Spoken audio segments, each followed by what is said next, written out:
Hello, everybody, and welcome to a brand new episode of A Conversation with Comitan. Of course, we're on season 3, now episode 8, and I'm really excited today to deliver to you a brand new lecture that I've created titled Astronism versus Cosmism. So let's get started. Well, the sort of basis, the backstory to my creation of this lecture today was really based on the continuing sense that I'm feeling in the field of space religion, that there is this kind of battle going on between different groups who are all vying for the place of being the space religion, the space movement, the space philosophy. And there's a few different groups that are challenging each other, which is very good. This is not a bad thing. And two of those groups are the Astronists, which is, of course, who I lead and what I founded 8 years ago, coming up for 9 years ago next year.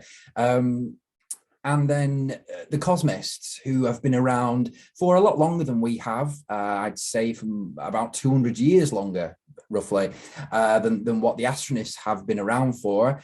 And really, there is two competing philosophies here. And today, what I want to try and do is to decipher between these two words what each of these two movements are, what they represent, what they believe, and how they differ from one another, and also to kind of come to some sort of consensus on which sort of movement not just is the best to lead us forward, but is best poised to continue with the space religion movement, you know, and is best poised to lead that movement, which of course I'm going to be advocating for Astronism to lead that movement, of course. This lecture is not to try and rile up any discomfort for cosmists or anyone who doesn't subscribe to Astronism. This is just to have a little bit of fun with comparing the two philosophies and trying to kind of just come to a consensus on how these two words differ.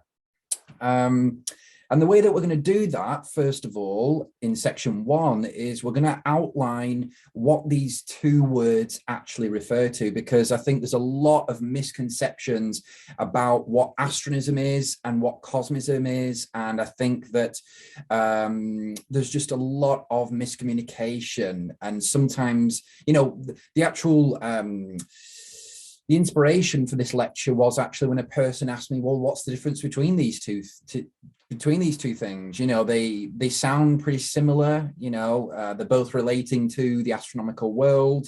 You know, what's the difference between them? So what I wanted to do was create this kind of outline of contrasting ideas. And that is exactly what astronism and cosmism are. So let's just go through astronism first. So, of course, astronism is a belief system. It is simultaneously religious, spiritual, and philosophical. So it is all three at the same time. And it holds a worldview of cosmocentrism, and that is the official worldview of astronism. This was pronounced by myself in the Omnidoxy and has also been upheld by the Astronist Institution, which is the main denomination of astronism right now. It's the founding denomination of astronism, and it continues with that cosmocentric worldview. Flipping over to cosmism there, cosmism, even though a cosmocentric worldview is certainly implied in the cosmist philosophy, it is not explicitly referred to, and it is not explicitly established as the official worldview of the cosmism movement. Some people may disagree with that, but from what I know, and this lecture is from what I have known about cosmism and what I've been able to gather from it, there is no sort of consensus that cosmocentrism is the official worldview of cosmism. So that's how it stands right now. So I've written there that cosmism is a broad, and that's a really important word because that kind of relates to some of the possible disadvantages that cosmism is facing and some of the obstacles that it's facing right now. So it's a broad natural philosophy whose theories of the future of humanity and the universe brought about a range of ideas, including physical immortality and the technological resurrection of the dead. So from the outset there, you can see the difference in not only the structure of these two faiths, well, not faiths, but sort of movements or philosophies, and sort of their function and role. So with Astronism, it is a belief system. So Astronism is a system that works together. It builds on lots of different beliefs and ideas, and all of those fit together to create Astronism, the Astronist system, okay? They work together so then that system can function. What Cosmism seems more like to me is, you could say, more of a traditional philosophy. It is expounding ideas, lots of different ideas, so a range of ideas that aren't necessarily all working together. They have sort of different functions, and some of them may even contradict sometimes.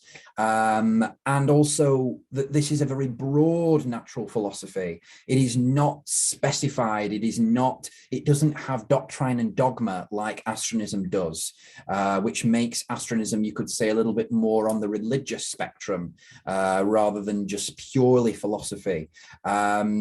Of course, Cosmism has produced many interesting ideas, such as the physical immortality. We're going to get into that a little bit later on, and also the technological resurrection of the dead. Those are the two main ideas of Cosmism, or goals of Cosmism, that seem to be sort of emerging in its sort of contemporary understanding of it. So there you can see the difference between these two things. Cosmism seems to be kind of like a forum of ideas, and it's produced those ideas since, as you can see at the bottom there, since the early 19th century. It has produced a lot of ideas, whereas Astronism is you could say more narrow in a way. It's more specific. It is a belief system. I don't think Cosmism is a belief system. I don't think there's enough substance to Cosmism to make it a fully formed belief system. That's not to say that in the future it won't be, but right now in its current incarnation, I don't think it is a belief system. I don't think it has enough within it to make it one.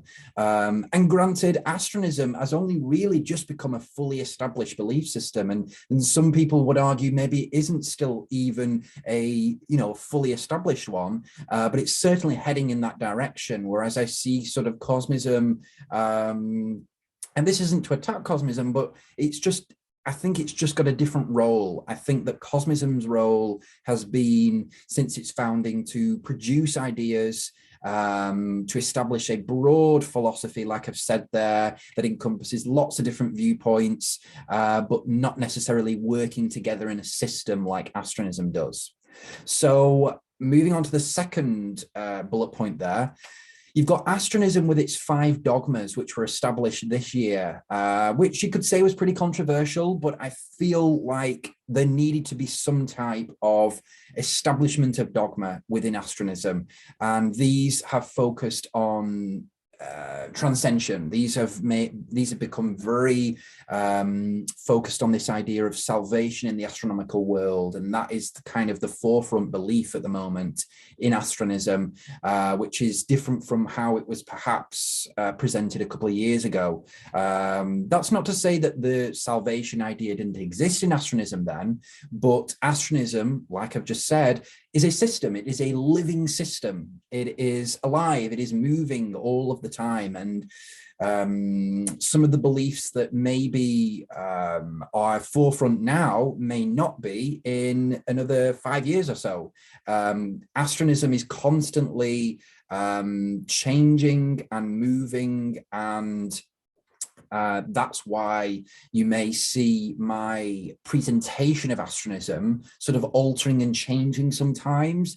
It's because there's so much a part of Astronism that, and a lot of it's very new stuff, that we're kind of looking at all these different directions and trying to figure out what is the essence of Astronism. So Astronism's still a new, it's still a growing and new system. It is not stagnant and boring and stagnant and dogmatic. It is still moving. It is still changing and still philosophical. We still have our philosophical spirit.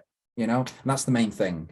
So you've got Astronism there, and then you've also got, then moving over to the Cosmism side, in non-Astronist circles, and this is quite important, in non-Astronist circles, Cosmism is classified under transhumanism, okay? While in Astronist circles, Cosmism is classified as part of the Astronic tradition, which is also how Astronism is classified. So again, because Cosmism existed before the Astronist paradigms began to be established in the last couple of years, things, obviously, it can't have been included in the Astronic tradition before now. So now Astronists regard it as part of the Astronic tradition, but for the last 200 years of Cosmism's history, it was just classified as part of transhumanism. So again, there's some sort of discrepancies over how Cosmism should be classified. I think it fits into both. I think it's part of transhumanism to some degree. I think Astronism is part of transhumanism to some degree.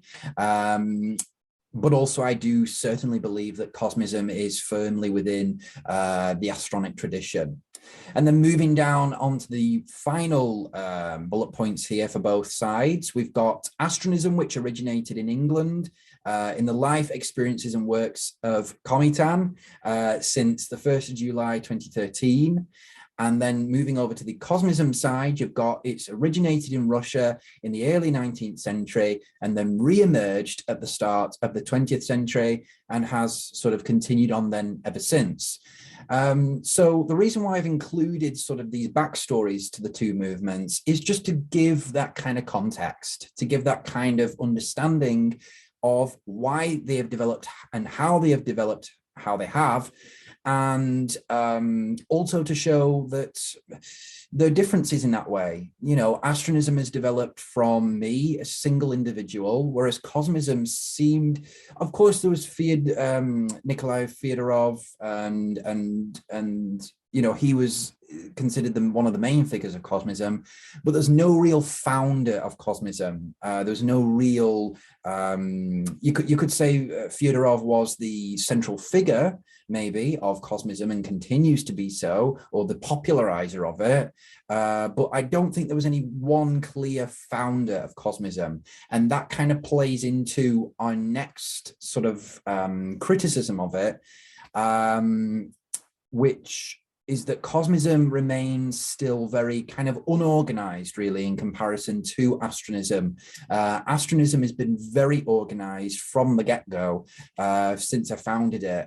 We've always focused on that organization element, and we've always wanted to make things very clear as to what our goals are, establish the institution, establish sort of our aims, really. Whereas Cosmism, because of the way that it developed and because of the amount of people involved in its development, it seems as though it grew into kind of like a forum, like I said before, like a forum to talk about space philosophy and space religion, but not itself kind of like an organized movement, if you will, like I see Astronism being. So this brings us on to contrasting aims, and this really develops out of contrasting ideas, because even though Astronism and Cosmism definitely share a space theme, their aims are somewhat different, not entirely, but somewhat. And maybe that is also to do with the differences of terms. You know, Cosmism has its own set of terms and Astronism has its own set of terms. And so sometimes when you use those two sets of terminology, it can seem as though, you know, these two movements are looking very, very different. And maybe they're actually talking about the same kinds of ideas, but they're just expressing them in different ways. So I think that is another way that they are different. And just going back to the last slide for a second, I think as well, the reason why I wanted to highlight that Astronism was founded in England and Cosmism was originally founded in Russia, where it was called obviously Russian, or was later referred to as Russian Cosmism. That also has had an effect on them both, obviously. You know, Cosmism will be imbued with Russian culture somewhere in there, and also Astronism is imbued with English culture as well. It might not seem like that, but they are, because movements are only what their founders, they're a reflection of the founder, really, and the reflection of the founders or central figures, worries, culture, traditions. And so that's why, again, they are different, because they've come from two really different cultural backgrounds. Okay, so with Astronism here, we're going to go through the Astronism, the Astronist aims, and then we'll go through Cosmism aims. So the first one states that Astronism's aim is undergoing transcension for the purpose of realizing and then attaining the ultimation. Okay, which is, of course, the Astronist process of salvation. Okay, and then we have Astronism. The second one down is the aim for individuals in Astronism is to achieve union with the cosmos before they have died. And of course, this is called astrosis, ready for undergoing their inevitable cosmic union upon death, which is, of course, what we call cosmosis. Okay. Making use of scope, which is opportunity during the limited course of the cosmos, is also a central aim, of course, of Astronism, and is particularly intertwined with Astronist forms of salvation. So there you can see sort of the Astronist aims. Let's move over to Cosmism aims now. So the aim of Cosmism is to achieve a physical immortality. And then just going on to the second one there, the technological resurrection of the dead, regarded to be a result of humanity's achievement of an ultimate godlike status. Now, those two aims, the first two of Cosmism there, could certainly be considered as encompassed by what Astronism is referring to as the ultimation, and also as transcension. Okay, the idea of a physical immortality and resurrection of the dead via technological means are certainly included as part of possible ultimation statuses. Please bear in mind that the ultimation in Astronism remains undetermined, simply because, I mean, we make assertions or suggestions about what the ultimation may be, but the reason why I've put realizing in the top aim for Astronism there is because we don't know yet what the ultimate condition for humanity is. In 1,000 years' time, what we might say now is the ultimate condition of humanity may not be that. So we can make suggestions about what the ultimation is, but I don't think we can really say that we know for certain what the ultimation is. Okay.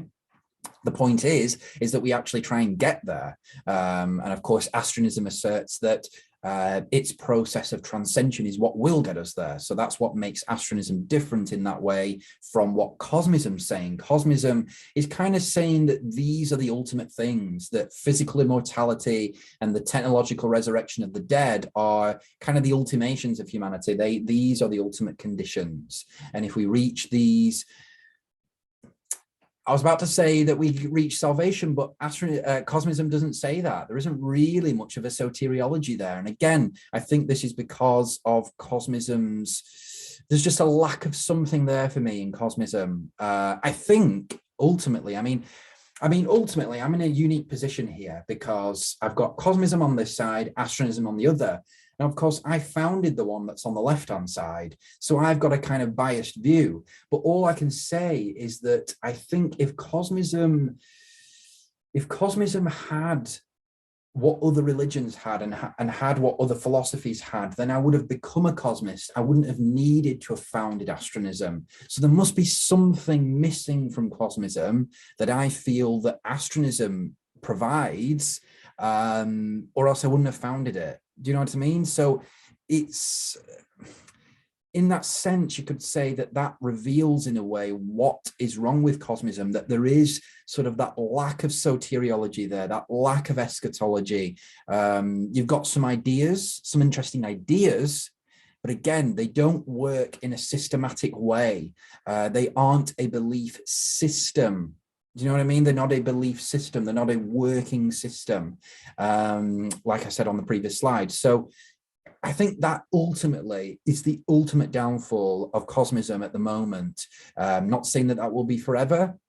It could overtake Astronism in the amount that it has a system or the amount that it is organized. But at the moment, that's what I see as the problems within Cosmism. Now, other people may take a different view. People who don't like systems, people who prefer just ideas and then to apply those ideas may love Cosmism. And I know people like that. They are cosmists. But just for me, I think that I need a system. I need a system of ideas that answers or attempts to answer all the questions, rather than just producing ideas that don't seem to kind of work together in terms of a narrative. So the final aim that I've identified, well, it's not kind of an aim. What I just want to read this actually. It says, some may actually see the goals of Cosmism and Astronism to somewhat correspond. And this is kind of what I was saying before, isn't it? This idea of the differences in terminology. Are we actually referring to the same thing?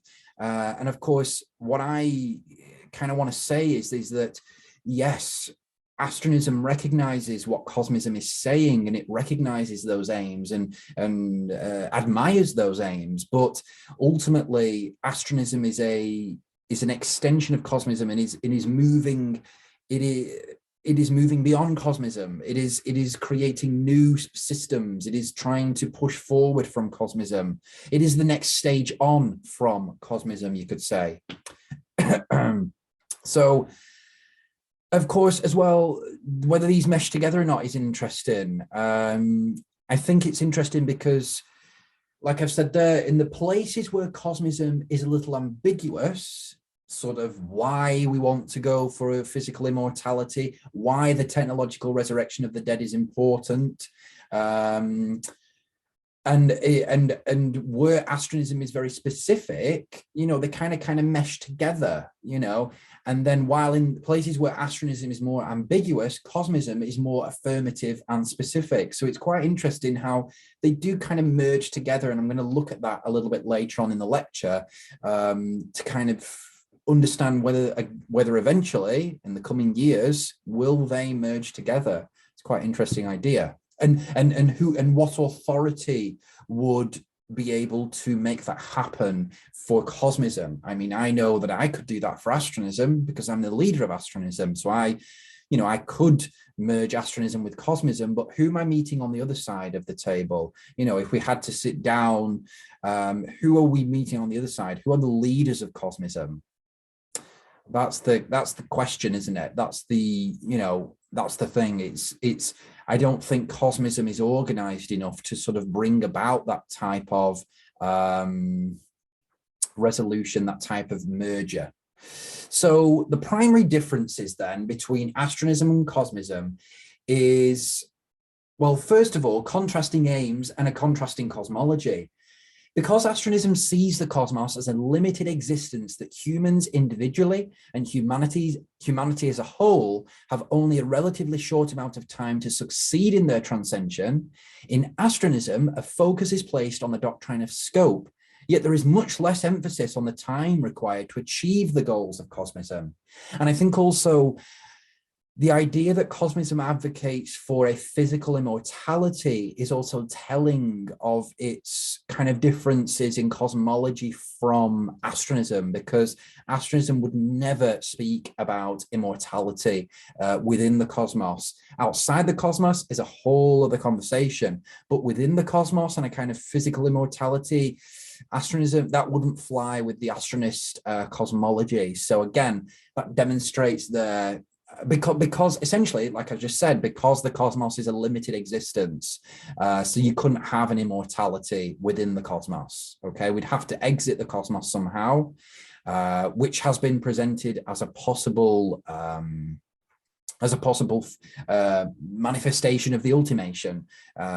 So we'll see with that, but I think that the aims are divergent in many ways, but could connect, definitely connected, but ultimately divergent. And then also the cosmologies seem to be, just from what cosmist ideas seem to revolve around, you know, the idea of the resurrection of the dead, and also immortality, things like this. These are not really Astronist ideals. No, they're not really Astronist ideals, and maybe they might become in the future, but I just don't at this stage see them as Astronist ideals. They're pre-Astronist ideals, but they're not Astronist ideals at this stage.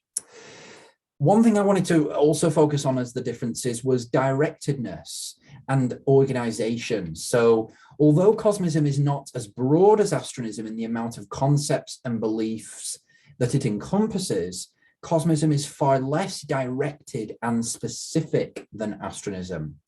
Astronism has the clear founder of Cometan and clear proprietor of the Astronist institution, but Cosmism doesn't have these things. And I think, again, that might have been a conscious effort on behalf of the cosmists, that really they don't want to elect a kind of leader or denomination or something like that. Because they want it to remain a philosophy, a sort of more broader engagement with ideas, a forum, if you will. And that's fine, but Astronism is a totally different entity then. It is a belief system. It is a direct belief system. It is an identity, you know, the Astronist identity. It is much more direct. And I think that concept of directedness definitely encompasses that and captures that. And then also the central doctrines, you know, they diverge really. So stemming from a lack of organization within Cosmism is also the issue of continuing ambiguity as to Cosmism's central beliefs. Of course, there is sort of a general cosmocentric worldview in Cosmism, which you would expect from the actual name of the philosophy. But again, there is no official declaration that Cosmism is the worldview of cosmocentrism is the worldview of Cosmism. We've never had that type of declaration, not like in the same way that Astronism has declared cosmocentrism to be its official worldview.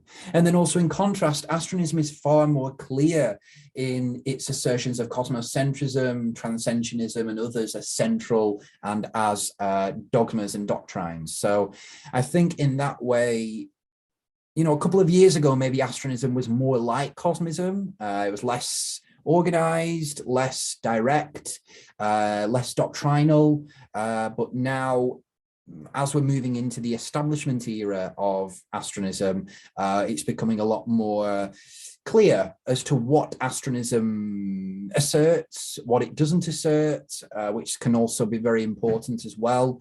You know, what it leaves open to interpretation and what it has very specific views on. So these things are emerging as time goes on.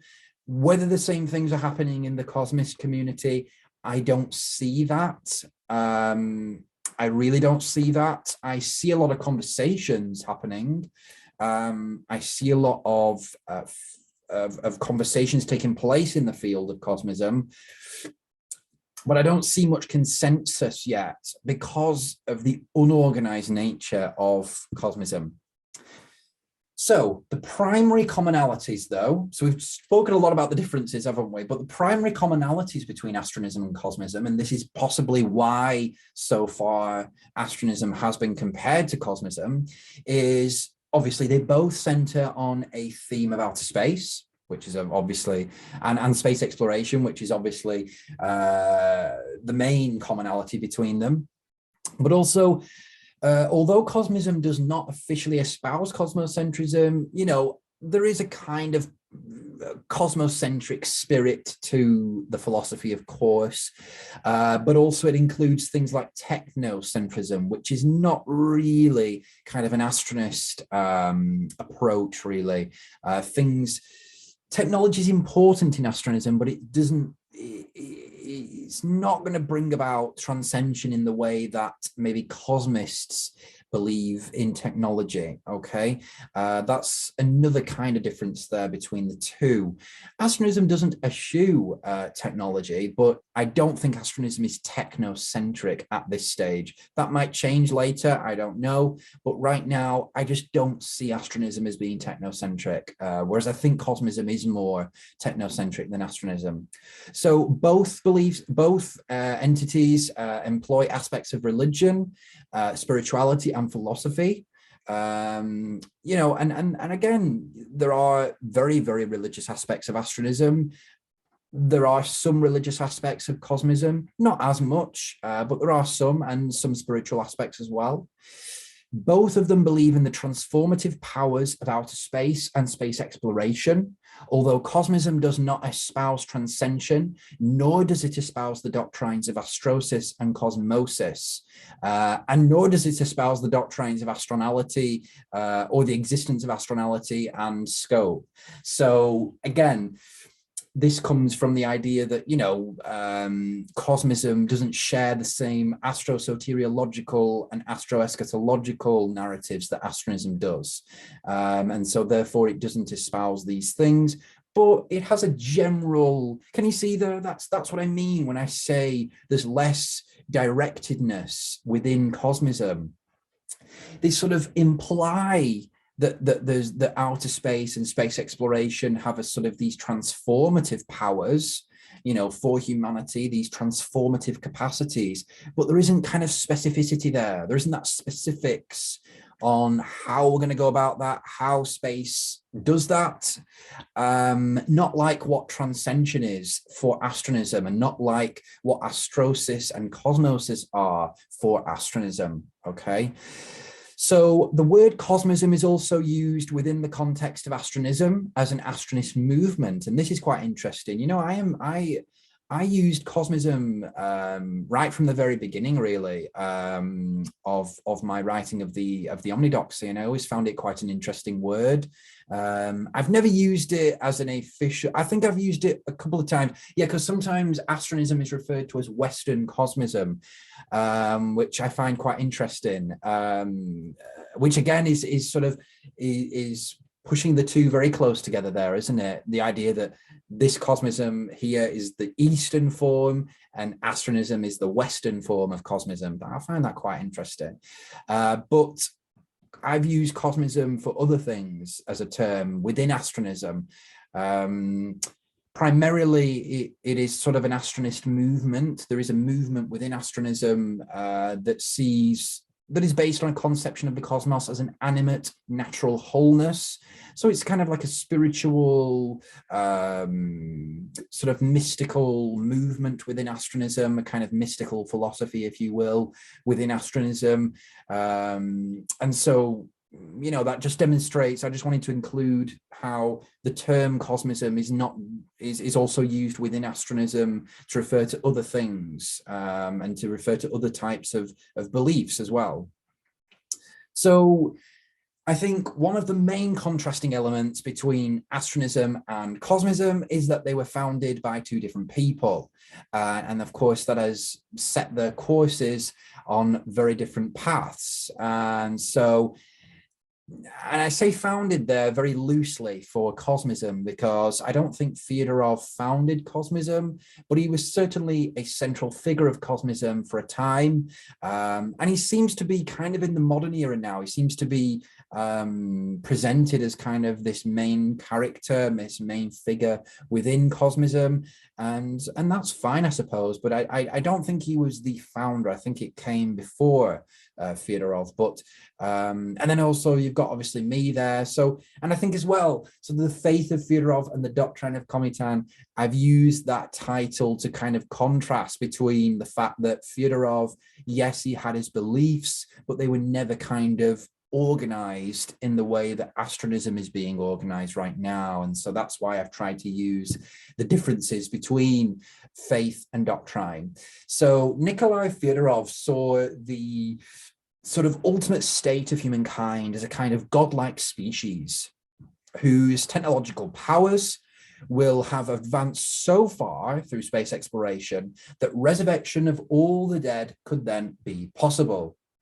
Some of the key ideas attributed to Theodorov include cosmism, pantheism, active Christianity, common task, the unity of humankind. I mean, you can look at all these. Terms and ideas online for yourself, but I think that these kind of mishmash of ideas form the philosophy of Nikolai Fyodorov. Sorry if I'm mispronouncing his name, but it's just the British accent. I think it's it just really does not do well for some of these Russian names. So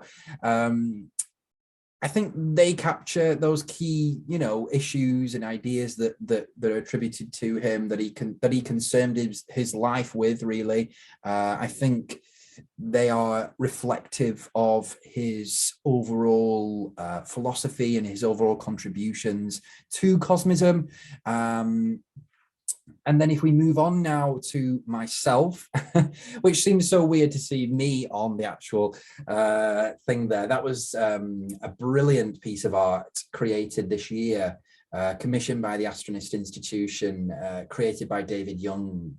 And it shows me in my room at the age of 18. I just turned 18 when that was illustrated. There is where I'm just turning 18, so I look a bit younger in the picture there, in the illustration there, but that was created this year. We call that the dedication of Comitan, just trying to capture my journey, with astronism. So anyway, instead, so we've spoken about how Fyodorov saw sort of the ultimate state of humankind. Instead, I see the ultimation is something still ambiguous. Like I said before, I think we cannot truly know what the ultimation of humanity is yet, which is why I place a focus on its realization and then its subsequent attainment. I see universal resurrection, or cosmic anastasis, which is how I refer to that idea, cosmic anastasis, as perhaps just one part of the ultimation, but certainly not the overall purpose of transcension. I just don't see those as the main purpose, really. I really don't. And that's just kind of the full stop there. I just don't see those as the purpose. I think the part of it, I think that what astronism is doing is building upon cosmism, but I think that where cosmism ends, astronism begins, and we're kind of moving on from those types of ideas. They're still important, but they are not the main focus for astronism. I think the overall purpose of transcension, again, is to get humanity to that ultimate condition, whether that be transcosmization as the ultimate goal, or simply just the grand world, and establishing the grand world, establishing galaxy-wide space civilizations, and just perpetuating those for as long as we can while the cosmos is still around. Maybe that is the actual ultimate purpose of transcension and the ultimation itself. So there's a lot you can explore with the ultimation, and I'm actually going to do probably a whole other lecture on what the ultimation is its role in astronism, its goal, and all the possibilities that it provides. So some of the ideas that I've produced are transcension, anothea, intermedialism, cosmism, astrosis, ultimationism. Then you've got all the of-man doctrines, which obviously form the basis of astro-soteriology and the narrative of that, Sideriancy, astranthropy, preferment, intracosmism, things like that. So those are all just some of the key areas and key ideas that I am concerned with, that I focus on currently. And of course, some of them I've also created myself and have founded. So as part of the development of Astronism. So hopefully that contrast between the two of us, I hope Theodorov would be happy with the way that I've compared us two together there. But I think what it just demonstrates is that, yes, me and Theodorov and the Cosmis, the Astronist and the Cosmis, we're all on the same spaceship, we're all on the same route. We might have different aims, we might have different ways of going about this path upward to the astronomical world, but ultimately we have that underlying philosophy. And I think that's why I've kind of tried to reiterate throughout this lecture how, even though Cosmism doesn't officially espouse cosmocentrism as its official worldview, it does exist there, and it is certainly there. It is certainly a cosmocentric philosophy. And so I think definitely, that means that we're all, in the same boat with regards to religion, philosophy, spirituality, etc., etc. We're certainly not in different boats like other religions are. I think, for example, Cosmis and Astronists are like brothers, whereas Christians are kind of more like strangers to us, and Hindus are, and that doesn't mean that we're horrible to them, but that just means that they are just different. They're on different paths. They don't see the outer space as important, or as important as some of their main beliefs. And of course, that's where Astronism and Cosmism do come together, under that shared theme of space. Here are just some other cosmocentric thinkers throughout the generations. Of course, you've got Giordano Bruno there, who is actually my personal favorite out of these guys. I think the whole top row there are all cosmists. They self-identified as cosmists, I think. And also Ivan, obviously people like Galileo didn't sort of espouse officially cosmocentrism, but certainly looking back on them retrospectively, we can say that yes, they did see outer space as so important, as really, really central to existence, like we do in astronomism today. So just as we begin to come to the end of this lecture now, I want to make some evaluations on what we've kind of explored between astronomism and cosmism. I think the main, like I said before, I think the main thing to take away from this lecture is that astronomism and cosmism definitely have a shared theme of outer space, which makes them cousins, at least. If not brothers, then cousins.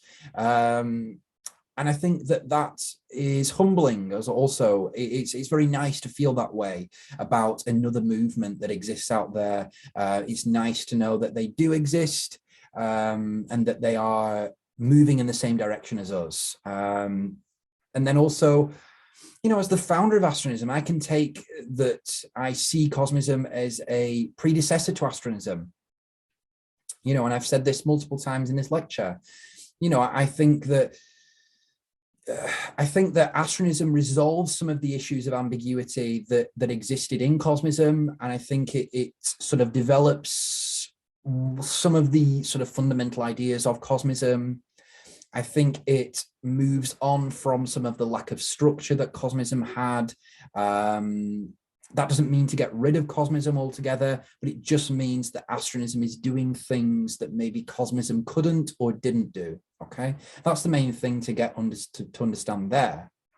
However, I do believe that although cosmism will retain its pre-astronist history, that the cosmist will unite with the astronist to form a single community bounded by a cosmocentric way of life. I do really believe that. I believe, whether that be in my lifetime or my children's lifetime or their children's lifetime, I do believe that the astronist community will come together with all other cosmocentric thinkers, and we will unite as astronists.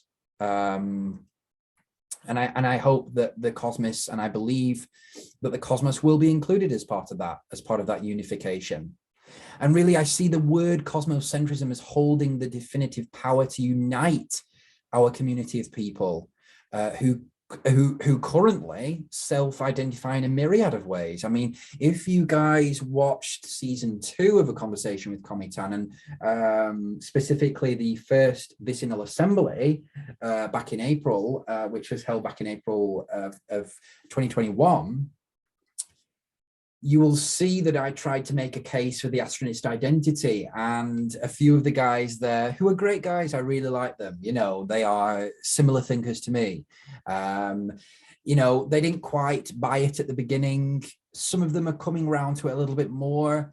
There's a lot of, I say all that to say that there's a lot of self-identification in different ways. You know, people within our community of space are free thinkers. We are imaginative thinkers. And so with that, you know, there's always going to be a myriad of self-identifications and things like that. It's just whether astronism can kind of unite them all. And that's what I'm hoping to do. That's what I'm working to do.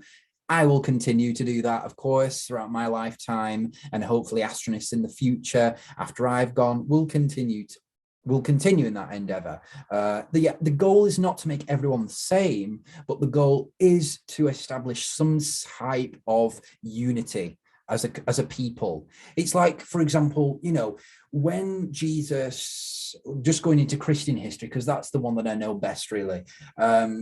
You know, when Jesus died and rose from the dead, and the following decades after that, the Christian community was very dispersed. There was a lot of different ideas. It was very unorganized.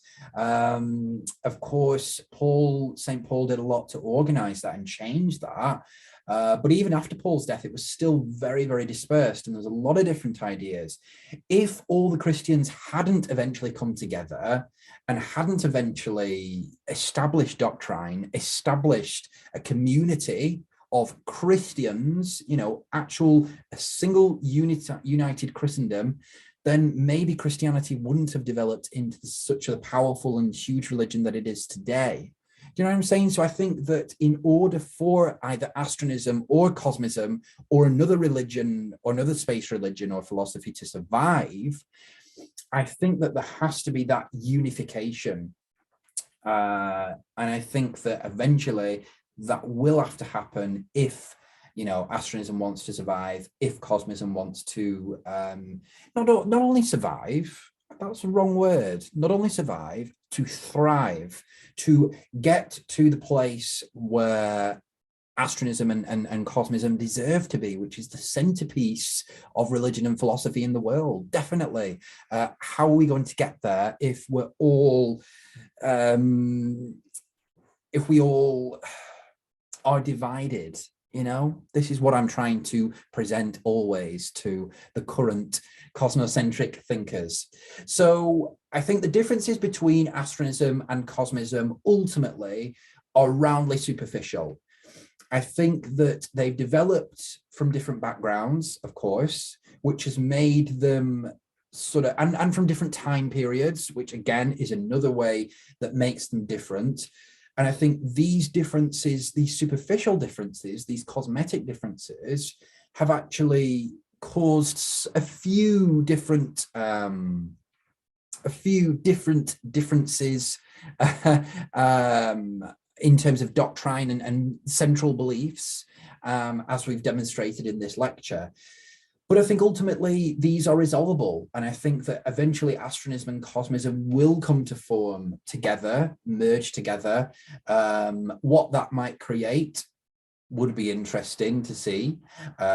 Which word will come out on top is also interesting. I hope, I believe, I work towards astronism being the word and astronist being the words that will be that will come out on top of that type of merger, not in a way to try and dominate cosmist or cosmism, but I just feel that astronism is a better word, that's all. And of course I'm always going to advocate for that because I founded it, so I'm always going to advocate for astronist and astronism as terms. I think ultimately the underlying spirit of both of these systems definitely corresponds. And, I think even though the goals, may seem different in some ways and different terminology is used, I think that the goals do correlate. And I think certainly that their themes do correlate. And I think that they have that potential to unite. However, there are superficial differences, as I have mentioned, and some of these superficial differences, have caused some substantial differences, which of course means that the two will remain separate unless some work is done to amalgamate them. And I think I've put that in there just to reiterate that in their present forms, I don't think they could be amalgamated. I think what they'd have to be is some kind of like a vicinal assembly or something like that, where we all come together and try to come to a consensus as to what astronism is, if that's the word that we agree on, or what cosmism is, with some injections of astronism, and try and merge them all together. That will take a heck of a long time. It probably won't be in my lifetime. We'll see, I hope, maybe. But we'll have to see what happens with that. But their amalgamation is something that's a very interesting idea, and so is their unification. So some final questions here that I've had, that I've been given from some people through emails who've wanted to know. I've sort of been collecting these questions up over the last few days since I knew I was going to be filming today. The first of those is, can a cosmist become an astronist and vice versa? Well, that's interesting. Let's have a think. So, can a cosmist become an astronist? Yes, certainly. Are there things that a cosmist would have to agree to in order to become an astronist and would have to accept and believe in? Yes, namely the 5 dogmas. That's what they'd have to believe in. Okay, those are the 5 things that they would have to assert and believe in to become an astronist. Vice versa, so an astronist becoming a cosmist, that's quite interesting.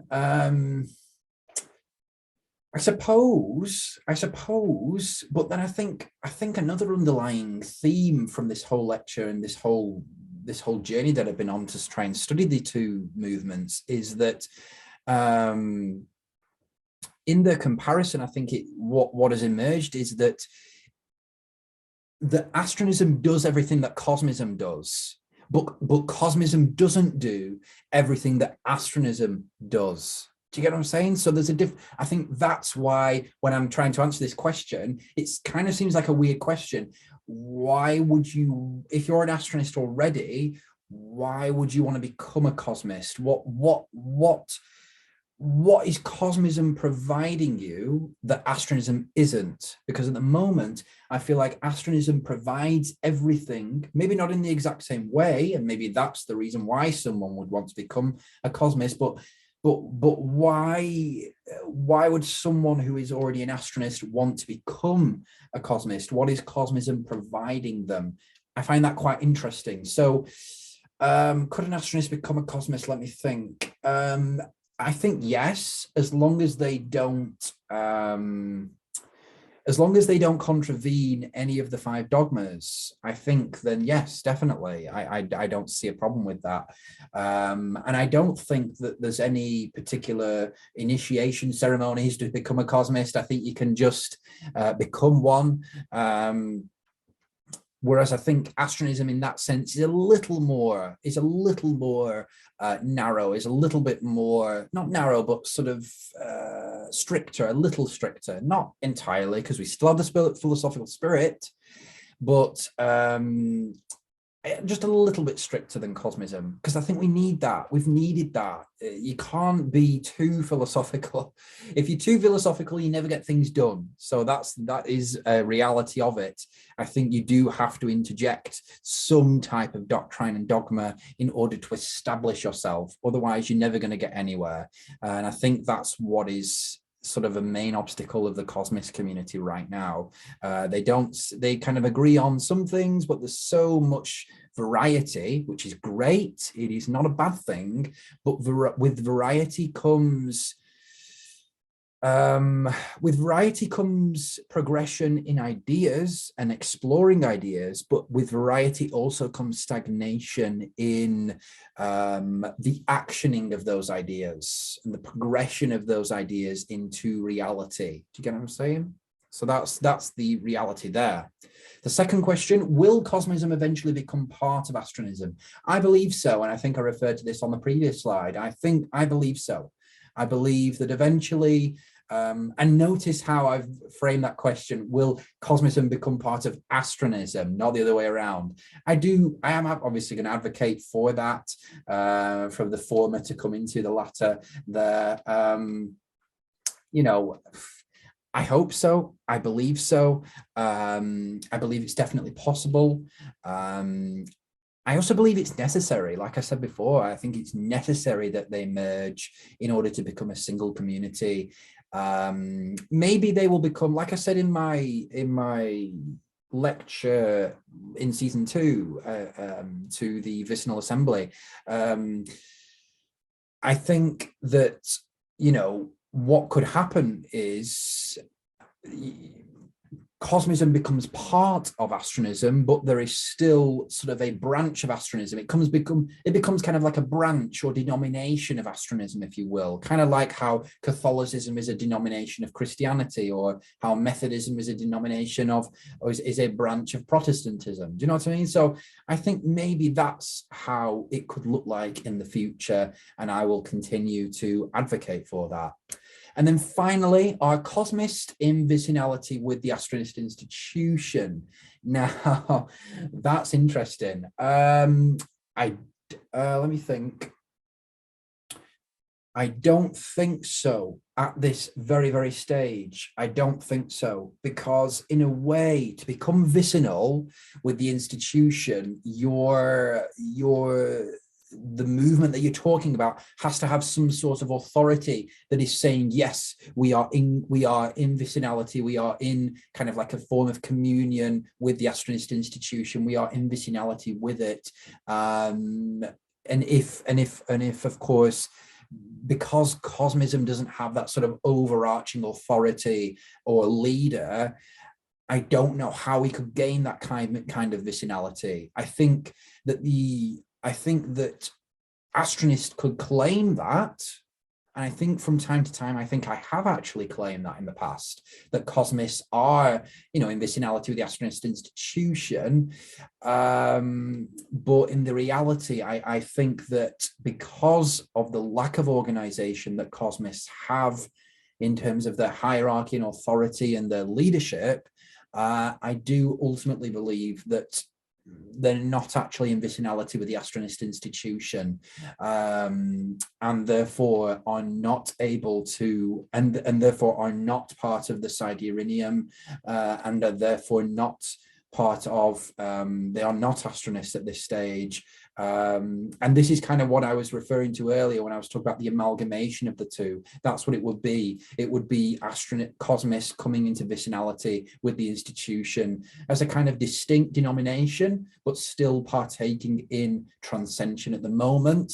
As things stand now, cosmists are not partaking in transcension. And so That's just the way things stand right now.